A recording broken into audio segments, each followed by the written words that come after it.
বিসমিল্লাহির রহমানির রহিম। আমরা দেখছি গত 10 বছর জাতীয় বেতন স্কেলভুক্ত বাংলাদেশের পেশাজীবীরা দীর্ঘদিন পে স্কেল না পাওয়ার কারণে আর্থিক প্রচণ্ড সংকটে ছিল।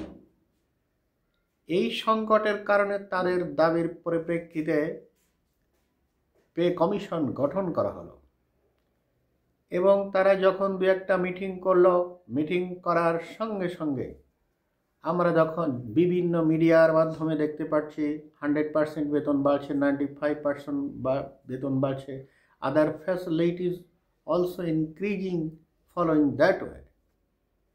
এবং ব্যবসায়ীরা তখন বসে নাই। পেশাজীবীদের মধ্যে যে আর্থিক সংকটটা ছিল, এই আর্থিক সংকটটা ওই ঘোষণার সঙ্গে সঙ্গে তরতর করে জিনিসপত্রের দামটা বেড়ে গেল। অর্থাৎ এই যে পে কমিশন গঠন করার পরে পূর্বে যে সমস্যা, আর্থিক সমস্যা ছিল, এই সমস্যাটা মহা সমস্যায় রূপান্তর হলো।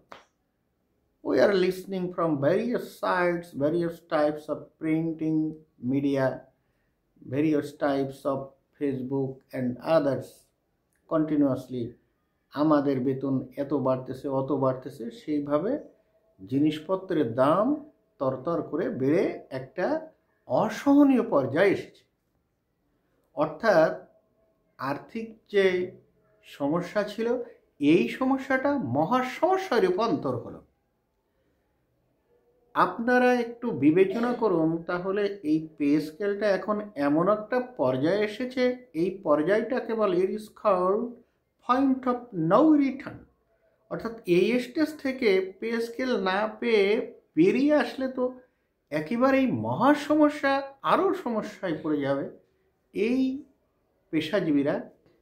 অর্থাৎ আমরা যদি একটু আরবি লাইনে হিসাব করি, তাহলে পে কমিশন গঠন করার পূর্বে পে স্কেল ছিল ওয়াজিব, যখন গঠন করা হয়ে গেল তখন এটা হয়ে গেল ফরজে কিফায়া। এবং যখন জিনিসপত্রের দাম তরতর করে বেড়ে সমস্যা মহা সমস্যায় রূপান্তর হলো, এখন পে স্কেলটা সমগ্র পেশাজীবীদের জন্য ফরজে আইনে পরিণত হয়ে গিয়েছে কিনা, এই প্রশ্ন রইল এ জাতির বিবেকের কাছে। আর মৌলানা সাহেবরা এগুলো আরও ভালো বলতে পারবে।